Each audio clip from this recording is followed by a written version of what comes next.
This is a semi-horizon job. Horizon job is when you're over the horizon and second place is way back. This isn't totally that, but Chris Rose, he might be facing the protest. That's what happens when you're in the top of the fleet. But remember, it's only a 360. Kevin Cason, look at him. He looks like an A-fleeter right there. He might have come back here. This green boat has been winning the race the entire time until recently. And now it looks like Maddie and her main comp, it looks like her main comp has her. Yeah, it's close, man. I gotta get out of here. Here comes the green boat. She's got him. She just crossed Mike Mitchell. Oh, she doesn't got him. Oh yeah, she's got him. Now it's a tough call. Oh. If she can get Mitchell, that's what she should be focused on right now.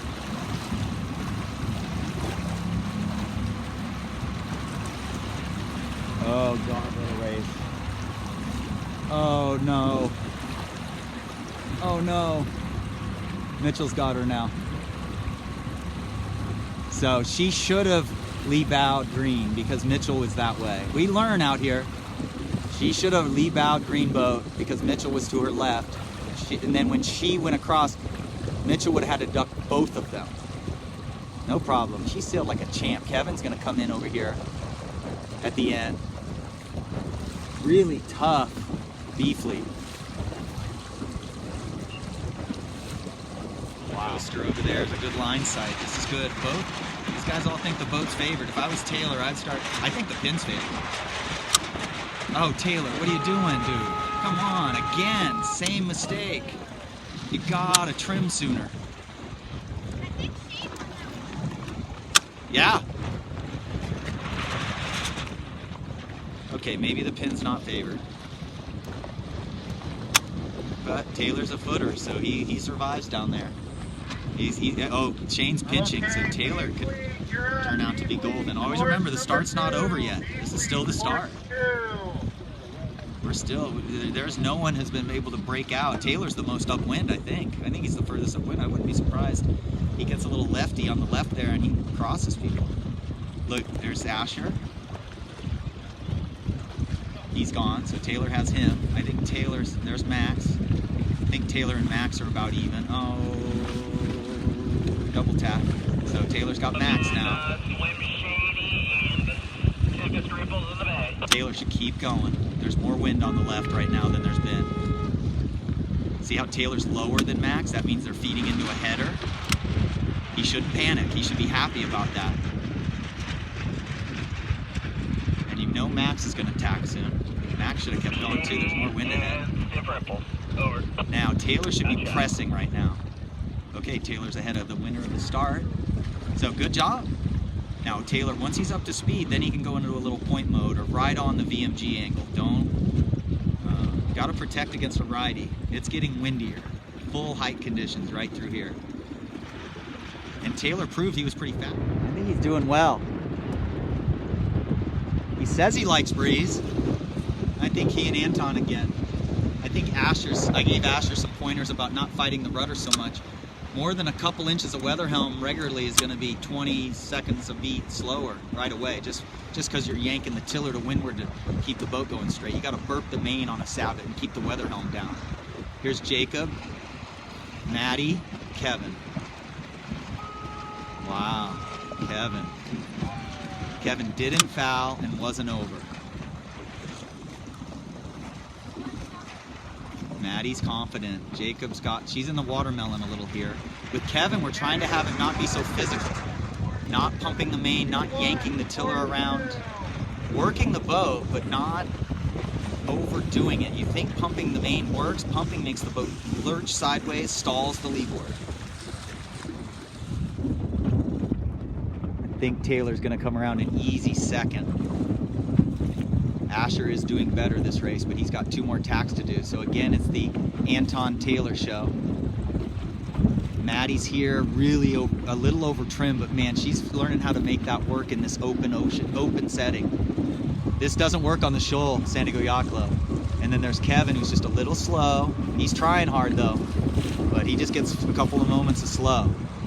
Here's the C1 start, second race on Sunday.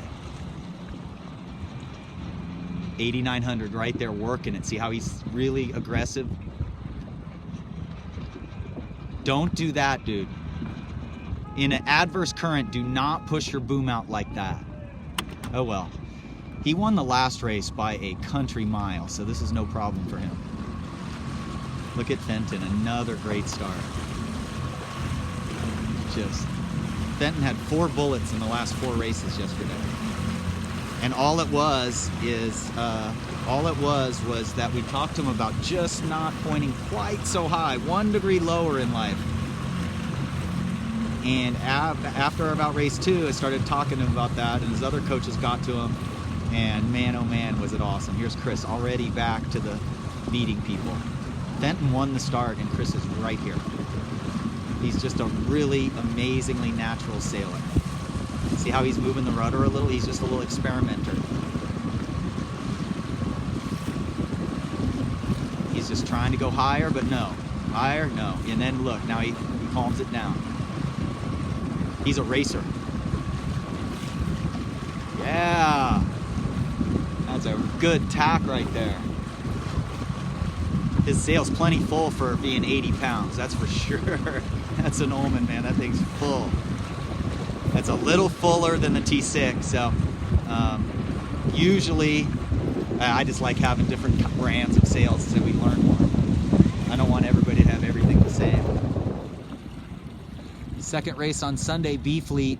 Mitchell's winning, so Maddie's is going to lose another point. She lost, I think, 1 or 2 in the last. So Mitchell's sailing well, though laser sailing has helped him. He looks really confident. Now, if you look at the C1 fleet, you're going to see a fleet of the C1s is Fenton and Chris. Chris had that bad start, and those guys are 30 or 40 seconds ahead of their fleet. Fenton first, and Chris, you can't see him right now. There he is, 8,900, just healing and just trucking. All in the mail out there. Okay, Maddie's second in B. Here's third way back here. Here's Jacob in fourth.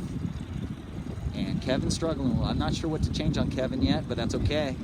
It's good that we go through times where we can't quite figure it out, because then when we find it out, we 1:15. Low tide is at 3:30. So that means around 3-ish the tide's gonna start slowing down, but it goes strong and then it stops. So you can see me moving. Race 2, if you look at the race committee boat, I'm moving at 1/2 knot. Maybe not 1/2 knot, but I'm moving. So, and that's a little bit of wind and a little bit of current. And the kelp's hanging off the buoy. So these are all things you notice. Between races, sit next to buoys and drift. Look for kelp hanging off of them. Then you'll know what's going on. Here's Jacob getting a 4th. With Kevin, we're going to change to a flatter sail and hiking harder. He needs a longer tiller extension. We're going to hike harder, and we're going to sail with a flatter sail now. More Cunningham, more outhaul. He's small, man. He's not 100 pounds. I think that might be a good move. Hike harder. He's got to hike harder out of his tacks. He's 80 pounds. Good job, though. Race 3 on Sunday, race 10 for the regatta. There's not much better learning going on than right now with these guys. It's like a little clinic because they're so even. Taylor knows he's been trimming too late on his starts. Watch him. He's going to go earlier this time. See? He sees him going. He's going to do a better job this time. He got another second. Max, good start. He should have been closer to Anton, though. Max just he did, but he's going to roll Asher, which is fine. He has a hold of lure. That's fine, but it would have been better if Max could have been a little squeeze on Anton there. All right, B-fleet, you're up. That's beautiful.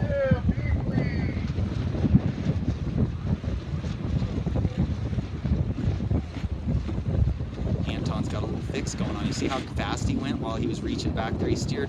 He had the main sheet and the tiller in the right hand, and he reached back and used his left hand to straighten his traveler block out.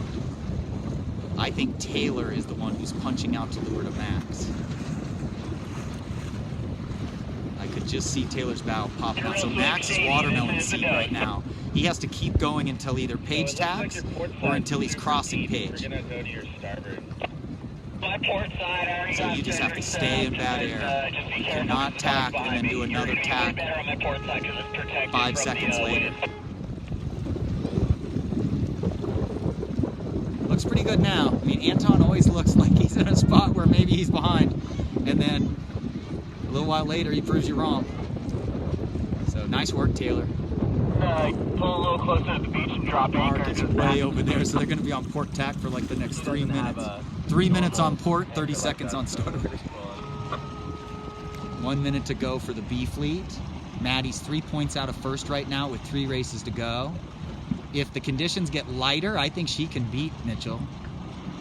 If it's breezy, Mitchell's just got the steady Eddie thing going for him. He's just consistently steering his boat at the VMG speed, the proper speed. Here's Jacob coming in low.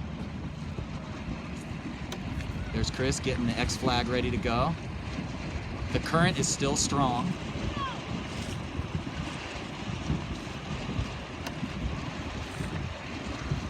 Now the current's moving them left to right, so this tactic is actually okay. She's even early right now, even though she needs to look behind her. Man, she got lucky that the little guy went to windward.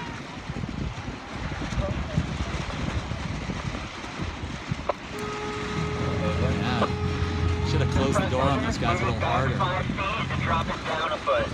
The current was going down, so you wanted to stick your bow up into the current and miss the committee boat by inches. Nice start, bro. Okay, C1. Kevin got closed out at the committee boat, so kind of a last place start, but the point is the biggest guy in the fleet has a flatter sail than Kevin. I don't know if you can see it, but the guy who's winning, who is the biggest kid, I mean, he's got 50 pounds on Kevin. Kevin's 80, that guy's 140. And his sail is flatter. He's trimming a little tighter. He might be too flat, but it goes to show you, look how steady Mitchell is. He's yanking the tiller around a little. Maddie's winning.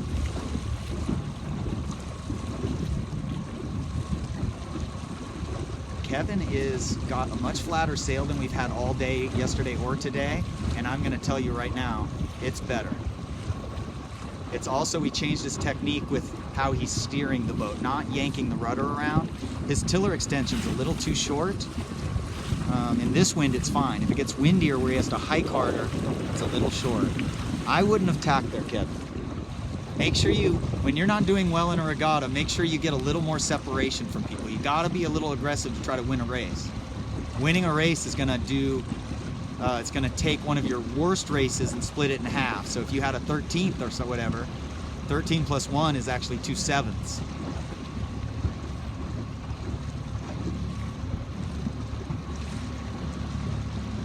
So with Chris, I'm just telling him just start clean because he's proven he doesn't need a good start. Here comes Fenton around the corner here. Chris is a little buried. Don't push your boom out. There he goes. Very good job, boy. Feather and you're gone. Yeah, good start.